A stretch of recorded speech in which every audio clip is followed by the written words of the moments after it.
As-tu déjà remarqué que dès que tu lui donnes tout ce qu'elle veut, elle commence à s'éloigner? C'est un schéma frustrant et déroutant auquel de nombreux hommes sont confrontés. Voici le secret. Les femmes ne tombent pas vraiment amoureuses lorsqu'elles se sentent en sécurité ou qu'elles ont tout facilement. Au contraire, une attirance profonde naît souvent lorsqu'elles ressentent un certain manque, lorsqu'elles pensent devoir mériter ta validation et que la connexion semble précieuse mais pas encore totalement acquise.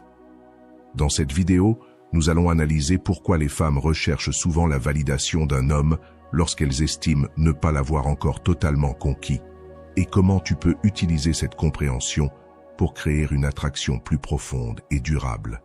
À la fin, tu comprendras comment construire une relation qui ne se contente pas de survivre, mais qui s'épanouit grâce à la confiance, au respect de soi et à l'équilibre émotionnel.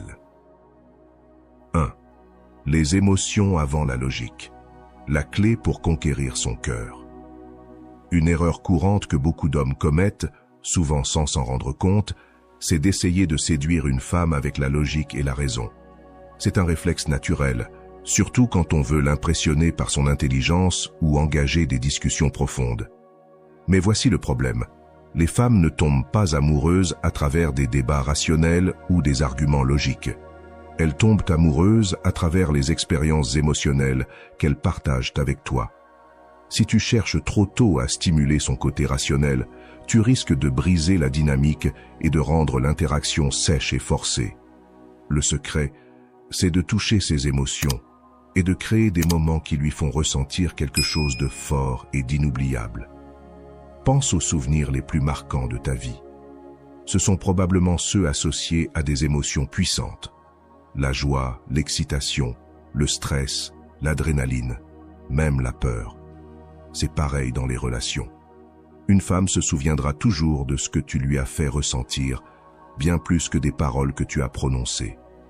Si, dès le premier rendez-vous, tu te lances dans des discussions trop sérieuses sur l'économie ou la politique, tu risques de l'ennuyer.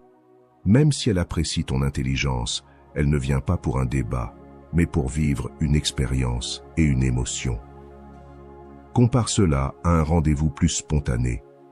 Vous marchez dans la ville, vous riez de petites choses, tu la taquines légèrement, tu crées un environnement ludique et excitant.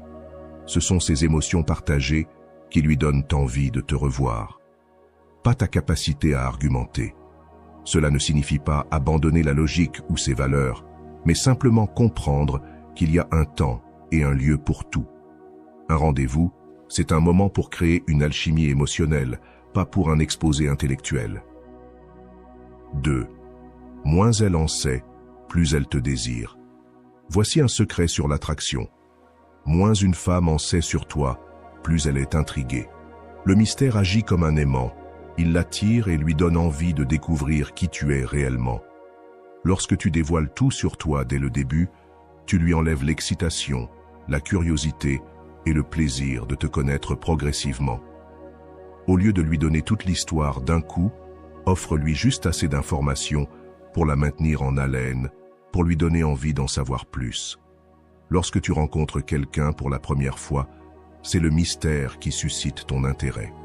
Tu te surprends à rejouer la conversation dans ta tête, à te demander ce qu'elle voulait dire par certaines phrases, et à attendre avec impatience la prochaine rencontre parce qu'il y a encore tant à découvrir. Ce sentiment ne concerne pas seulement toi, c'est aussi vrai pour elle. Dès qu'elle a l'impression de tout savoir sur toi, l'excitation commence à s'estomper. Il n'y a plus de suspense, plus de découverte. Tu deviens prévisible, et la prévisibilité tue la passion. Ce n'est pas un jeu, c'est simplement comprendre la valeur de la patience et laisser les choses se dérouler naturellement. Pense à une série télévisée captivante. Elle te tient en haleine avec des cliffhangers et des questions sans réponse. Tu continues à regarder parce que tu veux savoir ce qui va se passer ensuite. Maintenant, imagine que cette série révèle tous ses rebondissements dès le premier épisode.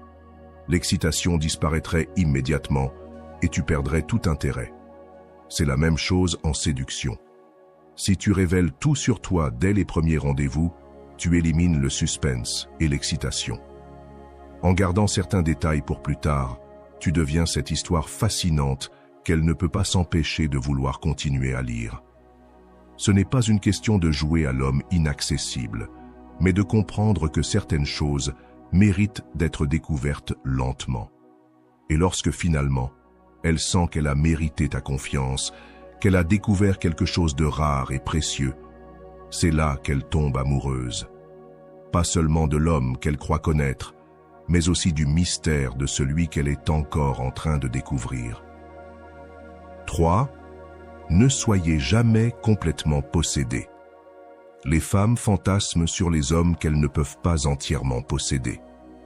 Dès qu'elle a l'impression de vous avoir totalement cerné, la magie commence à s'effacer. L'attrait d'un homme réside souvent dans son côté insaisissable, dans le sentiment qu'il reste toujours une part de lui qu'elle n'a pas encore conquise. Pensez aux personnages que les femmes romantisent dans les films et les romans.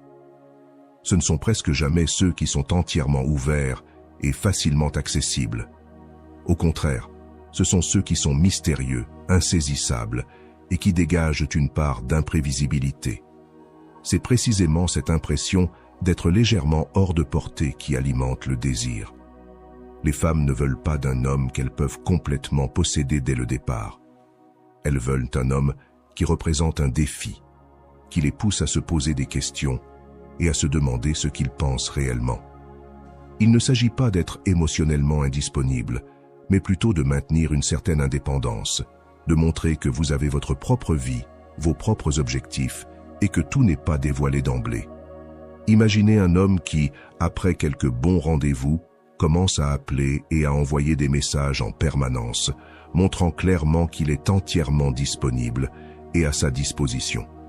Au début, elle peut apprécier l'attention, mais au fil du temps, elle commence à sentir qu'il n'y a plus aucun mystère. À l'inverse, un homme réellement intéressé, mais pas toujours immédiatement disponible, crée une toute autre dynamique. Il est attentif quand ils sont ensemble, mais il n'est pas toujours joignable, et il a ses propres projets et priorités. Elle commence alors à se demander ce qu'il fait, avec qui il passe du temps, pourquoi il n'est pas constamment là. Ce léger écart l'amène à penser à lui, à imaginer ce qu'il fait et à vouloir davantage de son attention. Crée une échappatoire à la réalité. Soyons honnêtes, la vie peut être stressante. Les femmes subissent une pression constante, travail, famille, attentes sociales, et le flot incessant de pensées qui envahissent leur esprit. Ce qu'elles recherchent souvent le plus chez un partenaire, ce n'est pas quelqu'un qui ajoute encore plus de poids sur leurs épaules, mais quelqu'un qui les aide à alléger ce fardeau, ne serait-ce que pour un instant. C'est là qu'intervient le pouvoir de la légèreté et du jeu.